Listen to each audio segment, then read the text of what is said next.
Alors, je suis donc le père Christian de Cuide, je suis prêtre, et sur cette ville, donc sur cette paroisse de Saint-Pardoux-en-Marche, dans le cœur de la paroisse et la ville de Guéret.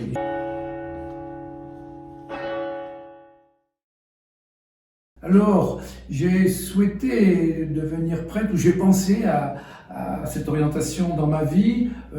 J'étais enfant et j'étais marqué par un prêtre qui était aumônier-scout. Je vais vous dire, ça va vous surprendre. Ce prêtre, après les activités, à l'époque c'était le mercredi ou le samedi, il avait une superbe moto et il me ramenait à la maison, chez mes parents. Et donc moi je m'accrochais sur sa moto, à sa ceinture, et voilà, ce prêtre en moto, ça m'avait enthousiasmé. C'est resté un peu dans ma mémoire.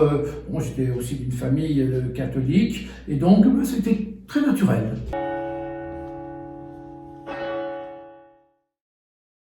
Je l'ai écrit à mes parents. Je leur ai pas dit directement à l'époque. J'étais pensionnaire dans un collège. Je leur ai pas dit à mes parents tout de suite de vive voix. Je leur ai écrit, et mon papa, qui n'était pas très, enfin, il était chrétien, mais il ne fréquentait pas trop l'église, m'a accueilli le souhait que j'avais très respectueusement, mais en même temps il m'a dit réfléchis bien, tu as le temps. Mais j'avais senti aussi qu'il recevait cet appel, ce choix que faisait un de ses fils, comme quelque chose de plutôt bon. Je ne sentais pas de la réticence en lui.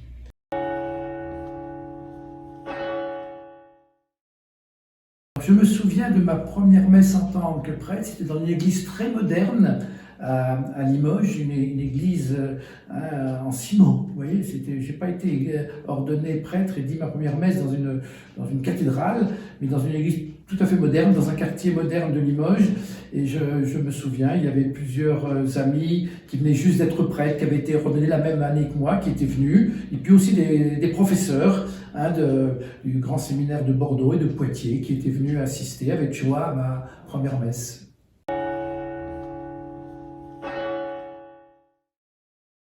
Alors, devenir prêtre, j'allais dire, à chaque fois, il y a c'est un peu à la carte, parce que certains pensent être prêtres très tôt, d'autres plus tard dans l'adolescence, même quelquefois d'autres adultes. Et là, on étudie avec les centres de formation qu'est-ce qui va être le mieux pour progresser intellectuellement, pour progresser spirituellement aussi, puis pour être bien en communion avec l'Église. Donc on étudie un peu à la carte. Alors il y a toujours un parcours d'études qui est bien répertorié et que j'ai fait, mais après on prend le temps de le faire. Moi, je n'étais pas dans ma jeunesse un grand intellectuel, donc j'ai pris le temps. Et puis je voulais aussi réfléchir, si j'étais pas prêtre, qu'est-ce que je ferais? Donc entre les deux cycles d'études de philosophie et de théologie, je suis allé faire la comptabilité. Ça n'avait pas grand-chose à voir avec ma mission de futur de prêtre.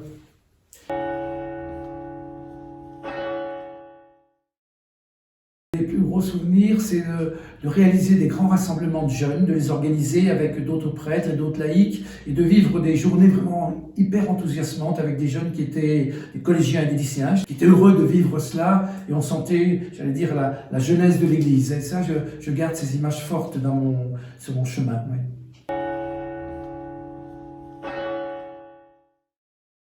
Maintenant, je me trouve un peu dans un secteur très rural. Et bien voilà, je découvre un nouvel aspect de la mission de l'Église, être au plus près peut-être de personnes qui sont loin des villes, qui sont loin de l'Église, et avec lesquelles il nous faut tisser des liens et cheminer un peu à leur rythme. Voilà, je vais dire, le métier de prêtre, si j'ose dire, il évolue beaucoup avec les gens, les missions auxquelles on est appelé par les évêques.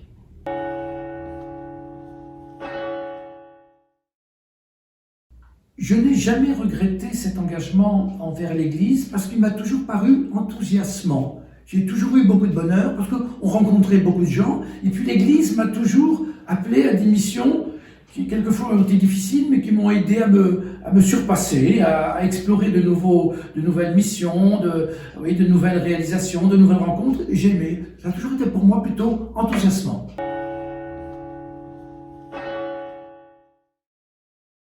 C'est vrai que bien souvent, je me dis, on est voilà, dans tel village où je passe en voiture, tiens, là on connaît personne, là on était venu on avait visité une famille pour une sépulture, et puis on les a pas revus. Alors c'est vrai qu'on est un peu frustré de ne pas pouvoir entretenir comme prêtre ces liens. Hein. Mais ce qui nous encourage aussi beaucoup, c'est que si le prêtre il n'a pas pu, hein, matériellement on n'a pas pu, quelquefois on est fatigué, puis il y en a trop, si on n'entretient pas ces liens, on sait qu'il y a des chrétiens aussi qui sont sur place, des hommes et des femmes, hein, qui maintiennent un peu ce lien d'Église. L'Église et la mission, notre travail ne repose pas que sur l'identité du prêtre. Il n'y a pas que le prêtre. Actuellement, notre travail dans l'Église est très partagé avec plein de collaborateurs, plein de missionnaires, que sont des laïcs, que sont des baptisés, hommes et femmes.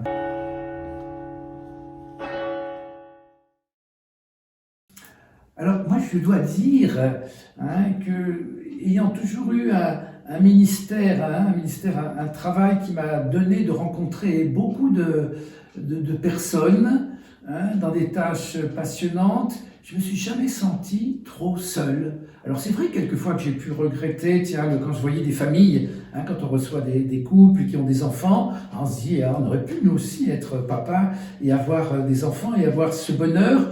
Mais j'allais dire c'est un peu comme des flashs, parce que notre mission, quand on revient de la journée, on se dit on a rencontré des gens. Pouvoir rencontrer des gens, c'est un vrai bonheur. Échanger avec eux, des gens qui sont aussi attentifs à nos vies, qui sont respectueux de nos vies, qui sont sensibles à nos vies, nous qui sommes sensibles à leur. Il y a un véritable échange qui même affectivement nous fait du bien.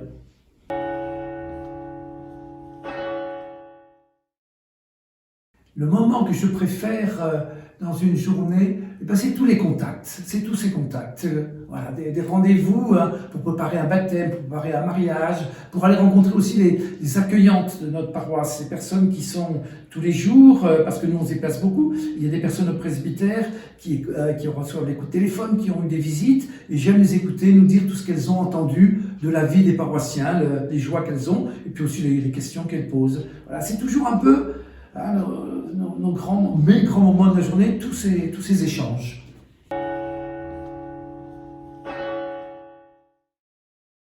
Le béatitude, vous savez, quand Jésus se trouve sur la montagne face à ses disciples, sur les bords du lac de Tibériade, dans un très beau cadre, et vous savez, c'est ce passage où Jésus dit « Bienheureux êtes-vous les artisans de paix, les artisans de justice, heureux les doux ». Et quand il se trouve que je suis allé en Israël, et le paysage où Jésus a dit cela, il n'a pas changé. C'est devant le lac de Tibériade, sur une petite montagne. Et j'ai été ému par ce passage. Et puis j'étais ému par ce passage parce qu'un jour j'ai rencontré sœur Emmanuelle du Caire et je lui ai posé des questions. Et elle nous a dit, ce passage d'évangile, il ne faut pas écouter heureux, bienheureux, mais il faut écouter Yallah. C'est un terme, je crois, une expression du monde arabe, dans la langue de Jésus, l'araméen. Et Yallah, ça veut dire en avant. Eh bien, ceux qui vivent de la paix, ceux qui vivent intérieurement de la douceur, de la miséricorde, eh bien, ils mettent du en avant dans le monde. Et donc, je crois que chacun de nous, par sa douceur, par sa paix, par le fait qu'il concilie, met de la vie.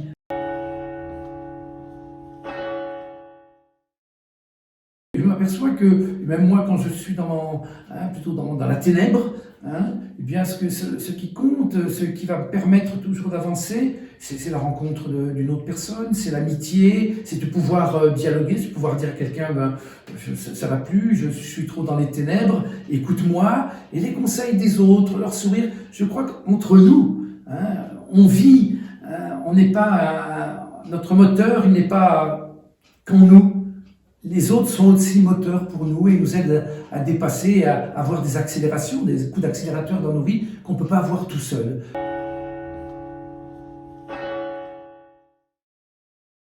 Je me suis vous dire qu'il était un peu un rêve et une réalité. J'ai une sœur handicapée, dont je suis le tuteur, donc je dois un peu m'occuper.